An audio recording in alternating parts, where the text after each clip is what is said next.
Hello friends, welcome to my YouTube channel maths by KP Manish. तो आज की इस वीडियो में हम लोग फिजिक्स की एक बहुत ही इंपॉर्टेंट क्लास लेने वाले हैं, जिसमें हम लोग राशियों के बारे में सीखेंगे। ठीक है, तो जो भी फ्रेंड्स हमारे 9th 10th फर्स्ट ईयर या इंटर की क्लास में है, 12th की क्लास में है, उनके लिए ये क्लास बहुत ही इंपॉर्टेंट होने वाली है।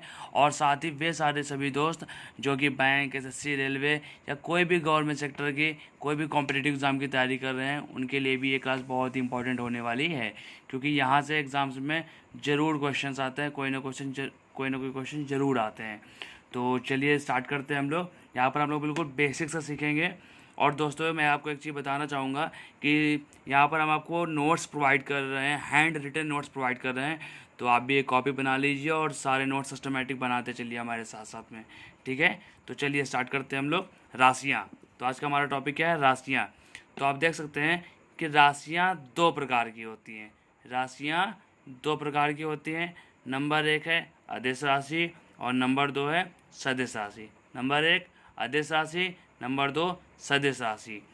तो पहली हेडिंग है हमारी अदिश राशि। अदिश राशियाँ क्या होती हैं? ये 9th 10th में और 9th और फर्स्ट ईयर में सीधा टॉपिक है कि अदिश राशियाँ क्या होती हैं। ठीक है, और यहाँ से जैसे मैंने कहा कि गवर्नमेंट एग्जाम्स में भी क्वेश्चंस डायरेक्ट आते हैं। तो चलिए देखते हैं अदिश राशि क्या होती है। वे राशियाँ जिन्हें व्यक्त करने के लिए सिर्फ परिमाण की आवश्यकता होती है।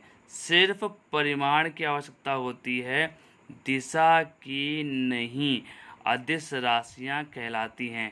मैंने क्या बताया?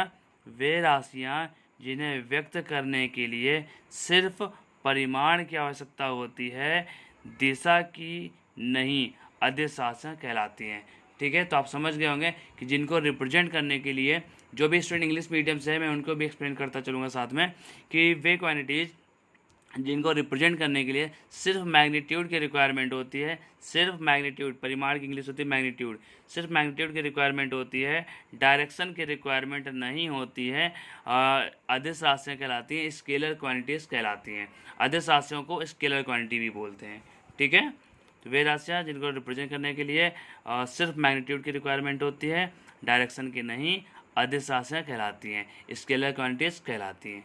ओके, चलिए इनके एग्जांपल देख लेते हैं। मैंने इनके एग्जांपल्स को एक फ़्लो में लिखा हुआ है दोस्तों, तो आप कोशिश करिएगा कि अगर इसी फ्लो में आप याद करेंगे तो बहुत ही आसानी से याद होगा। अदरवाइज आप अपना भी फ़्लो बना सकते हैं।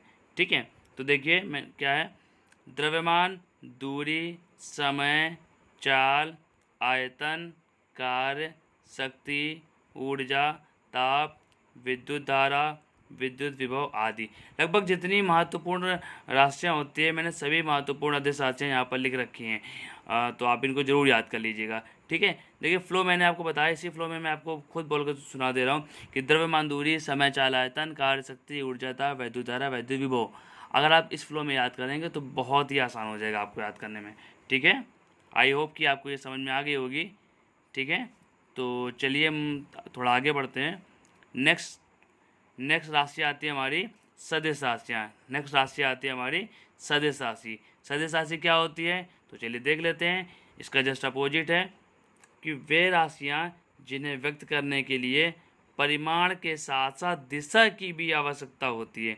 आप ध्यान दीजिएगा कि परिमाण के साथ साथ दिशा की भी, जो इंपॉर्टेंट पॉइंट्स है मैंने उनको खुद हाईलाइट कर रखा है। तो आप भी जब नोट्स बनाएं तो उनको हाईलाइट कर लीजिएगा, इससे आपको याद करने में बहुत ही आसानी हो जाएगी। तो देखिए, वे राशियाँ जिन्हें व्यक्त करने के लिए परिमाण के साथ साथ दिशा की भी आवश्यकता होती है, सदिश राशि कहलाती है। यानी मैग्नीट्यूड के साथ साथ में डायरेक्शन की भी रिक्वायरमेंट होती है। मैग्नीट्यूड के साथ साथ में डायरेक्शन की भी रिक्वायरमेंट होती है, सदिश राशियाँ कहलाती हैं, वेक्टर क्वांटिटीज़ कहलाती हैं। ठीक है, देख लीजिए, फिर से देख लीजिए इंग्लिश मीडियम के स्टूडेंट के लिए कि वे क्वांटिटीज जिनको रिप्रेजेंट करने के लिए मैग्नीट्यूड के साथ साथ में डायरेक्शन की भी रिक्वायरमेंट होती है, वेक्टर क्वांटिटीज कहलाती हैं, सदिश राशियाँ कहलाती हैं। ठीक है, चलिए इसके एग्जांपल देख लेते हैं हम लोग कि विस्थापन, वेग, संवेग, त्वरण, बल, आवेग, बल आघूर्ण, चुंबकीय आघूर्ण, वैद्युत आघूर्ण, वैद्युत क्षेत्र, चुंबकीय क्षेत्र आदि। ठीक, आप इसका भी फ्लो बना सकते हैं। जैसे मैंने बताया कि विस्थापन, वेग, संवेग, त्वरण, बल, आवेग, वैद्युत धारा, वैद्युत विभव, सॉरी वैद्युत क्षेत्र, चुंबकीय क्षेत्र, वैद्युत बलागुण, चुंबकीय बलागुण आदि। ठीक है, तो आई होप कि आपको ये वीडियो समझ में आई होगी, आपको अदिश राशियाँ और सदिश राशियाँ समझ में आ गई होगी। ऐसी ही और वीडियोस देखने के लिए हमारे चैनल को सब्सक्राइब कर लीजिए। Okay, thank you.